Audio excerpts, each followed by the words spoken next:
Be the Talk, episode 236, featuring Asritha Swaminadhan.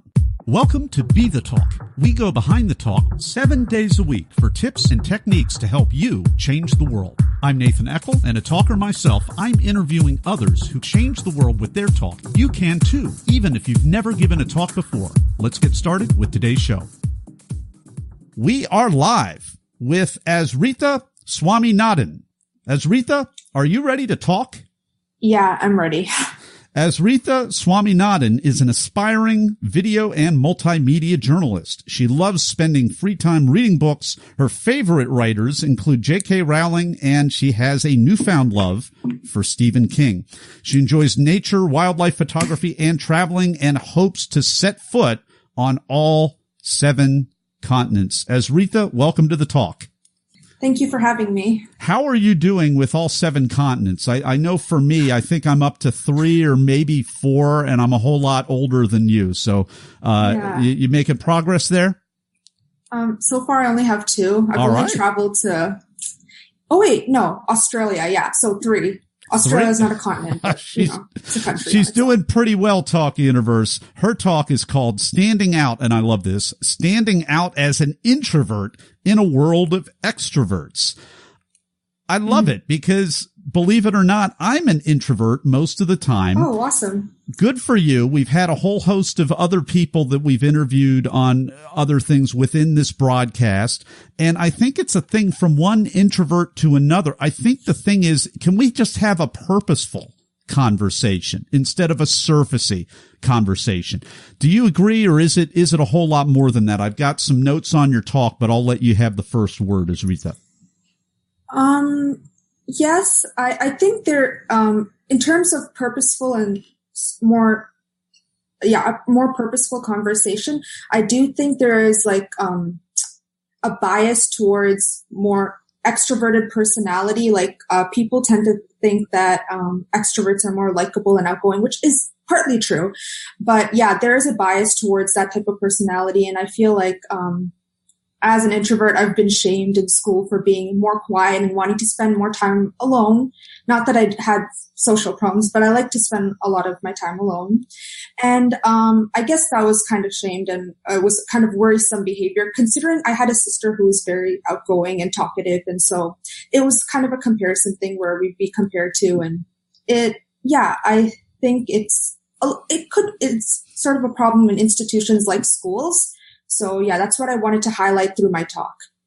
I love your question. You said, what must I change, or why must I change to fit society's norm of extroversion? Mm-hmm. I love the reframing. It's brilliant. It's like something an extrovert would do, only we're introverts. Right. Why do we need to fit that? Why can't extroverts be a little bit more thoughtful, a little less gregarious, and a little bit more comfortable with the silent times? Yeah. I totally agree. Yeah. You mentioned some characteristics, and by the way, I'm kind of more of a middle of the road. So depending on what mode, when I take the Myers-Briggs, which is notoriously, sorry to all you Myers-Briggs coaches, but there's a lot of documentation about how unreliable it is. And it's because people like me wreck it, because I'm right on the line. If I'm in a good mood, if I haven't been around people, I'll be an extrovert. If I have, I'll be an introvert, and I'm never a very strong one way or another. But I love what you mentioned here. That's an ambivert, I think. An ambivert, of course, or an omnivert, or all of the above vert. Being drained with being too social. You also had the real curse for an introvert is when your family moves around and you have all these close friendships, and then you have to start over. So what coping mechanisms did you have to be able to start over? Because, Army, children whose parents are in the Army, this happens to them all the time. Some of them, the best of them, I think all of them develop little strategies and skills. What did you develop, even though this isn't so much in your wheelhouse? How did you get through? Well, I think I've only moved once, but even then it was kind of hard for me because I had I have deeper friendships rather than a lot of friendships. I create a deep relationship with one good friend, and then we're really close rather than having a variety. And so when I lose that one friend, it's so hard to go back and start over for me. But like, I guess you kind of have to push yourself because you have really no choice. So, yeah, it took me a while to get used to. Like my first year at my new school, I hated it because I actually had to push myself to talk and be likable to others so that people would, of course, want to be friends with me. So yeah, I guess, there's really no choice but to push yourself. But at the end of the day, when you find those good friends, like it's mostly about keeping connections with a few people rather than trying to be friends with everyone like extroverts are usually that. Yeah. Asritha, you mentioned the benefits of introversion. What are some of the benefits that you mentioned that you see? Well, there's a lot. So among them, I found through like research and other speakers that introverts are more creative, curious, observant, and they make great leaders, which you wouldn't expect because you expect the leader to be more talkative and like, I guess outgoing, but like they're great listeners. So that's part of the reason why they make great leaders as well. And, yeah, those are amongst many of the great benefits of introversions. Yeah, you know, and they're great critical thinkers. Yeah. That's a little bit counterintuitive. You would think the leaders would be always just hanging out with all the people and stuff. But I mean, if you're hanging out with people all the time and not taking time to reflect and not thinking of a greater vision or some kind of call to action, I mean, you really, to be a leader, you need to, if you're not naturally able to be an ambivert, you need to incorporate time to be able to reflect, to be a little bit on your own, or have a couple of thinking partners or something like that. Because if you're just hanging out and holding court all day and having a fun time with all your friends, you're not really leading. Maybe that's what it is. If you're with the pack, you're with the pack, and you're not really leading anymore. Isn't that interesting? What do you think about that? Yeah, I definitely, I can relate that to my school situation because usually people who tend to be chosen as leaders are more extroverted. I've noticed that a lot. And the thing is, like, yeah, they're more willing to give their input and give their thoughts on things rather than listen to others, which I guess is an extroverted personality. It's good to be outgoing and give your thoughts on everything. But I find that introverts are really good listeners, and they're really great at getting other people's input on things. And that's what makes them great leaders. Yeah. Well, and it's the strategic, it's the strategic questions. It's all of that. And thinking back to grade school, for me, I mean, it's a totally different world. I mean, it's grade school. The leaders, the class president, what really is the class president doing? It's like being the prom queen. It is. It's like being the prom queen only for a whole year. And maybe you get in my day, it was, we're going to get a soda machine, which is the worst thing. That's the worst nutritious thing that we don't, but in my day it was, we want a candy bar machine, or we want some little goodie, and the class president, if they're a really good class president, they're going to do that.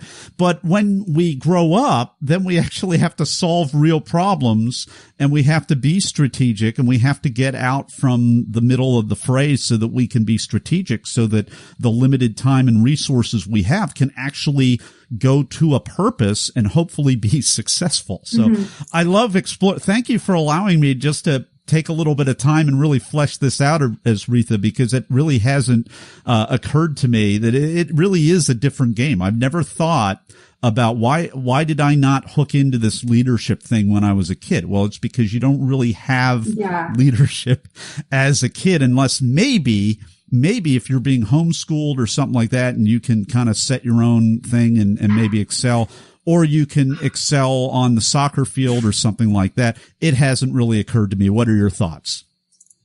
I guess, subconsciously, I've also told myself that I'm probably not going to make a great leader because, I wanted to run for class president this past year. I just graduated high school, but it was on my mind, but I thought because it's mostly a popularity contest and seeing the candidates that were against me, they were definitely extroverts and they're definitely popular people. So that was a struggle, but they're more social. They have more friends, of course, because of that. So that's why they get more votes. But I think we should give people who are less out there, but have great ideas for what the school needs, a chance at such positions, because it's rarely shown. All right, Talk Universe, I'm going to take a little bit of a risk. I'm going to go out on a limb. Potential generational disconnect alert. Because I'm thinking as Asritha is talking about that, I'm seeing Napoleon Dynamite's friend Pedro with the Vote for Pedro shirt, and that perfectly illustrates what we're talking about. It's a popularity contest a lot of times in high school, but then when you go into college, when you start working, when you start getting out there as a working productive adult, it is a different game, and leadership really does mean leadership, and it should mean leadership younger on. Now, here's my question. Asritha, can you relate to that? Do you know what I'm talking about with Pedro and Napoleon Dynamite, or is that like an old person's movie? I'm sorry to disappoint you, but I have no idea. No idea. See, I was right. That was right. You should check it out. It came out like, I think 10 or 15 whole years ago. You should check it out. You're going to love that. We've been talking to Asritha Swaminadhan about her talk, which is called Standing Out as an Introvert in a World of Extroverts. And we will be back with Asritha in the Blitz round. People ask, how could I start a 7-day-a-week podcast? It's because of what I've learned from my mentors. Some of the best mentors in history aren't around anymore. They've left hours of one-on-one mentoring behind in their books. Each month at Classics on Tap, I record a new chapter from a classic business book to help you make a difference. Download your first chapter at classicsontap.com. And we're back with Asritha Swaminadhan. It is time for the Blitz round. Are you ready, Asritha? Yeah. All right. First question. Were you selected to speak or did you apply? I applied. The event took place at my school. So we had like an auditioning process, for lack of a better term. But yeah, I made in the cut amongst a lot of candidates and it was great. In fact, funny story, the reason I applied was because my dad advised me that it will help me be more outgoing and social. So talking in front of a lot of people apparently. So yeah.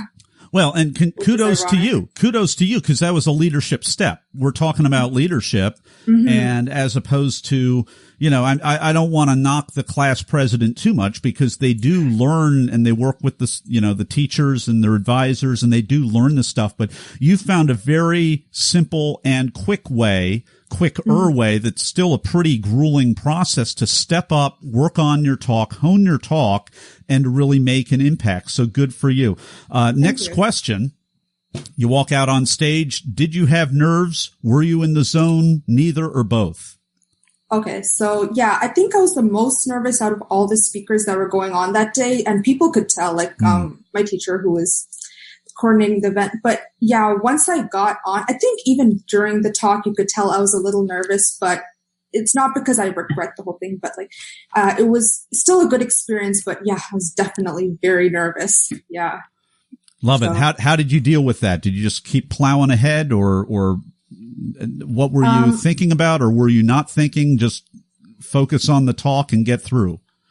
I had minutes before I was going to go on stage, I had a lot of people calming me down and I was just taking little breathers. And yeah, well, when I got on stage and started talking, I kind of just plowed through it. And, I kept staring at a wall in the corner instead of making direct eye contact with people in the audience, which is something I've been trying to do less of because it's important to make eye contact with people. But yeah, during that talk, I definitely tried to just get through my speech and do it in the best possible way I could, even though I was really nervous at the time.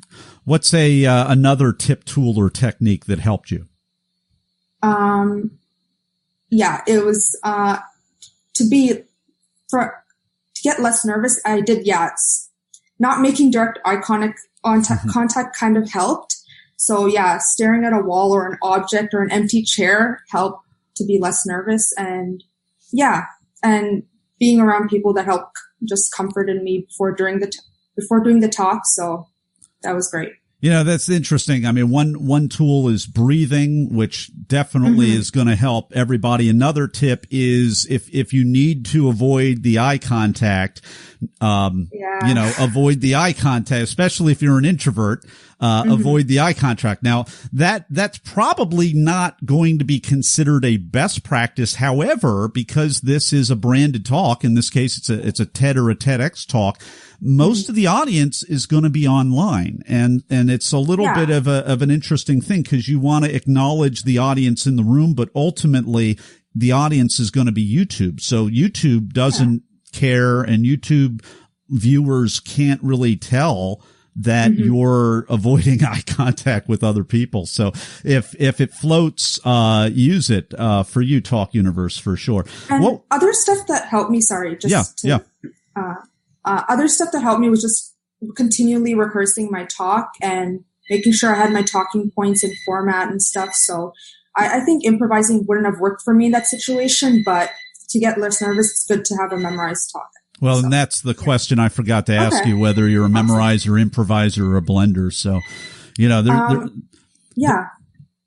So, definitely a memorizer for this talk. I'm working to learn to improvise more, but this TED Talk, I really wanted myself to know exactly what I was going to say before I said it, partly because I was so nervous doing it. I didn't want to bring up something that had no context with what I was saying, but so that's pretty much why I was memorizer. But So what was the most unexpected, strange, or just plain weird thing that happened during or right before your talk?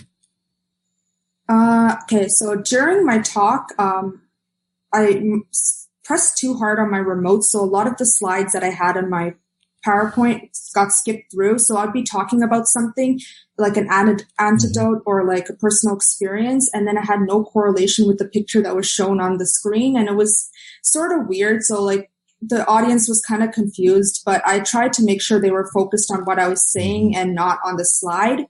Thankfully, it wasn't shown in the video though. Yeah. Well, good for you. And that's another example. Really, the audience is YouTube.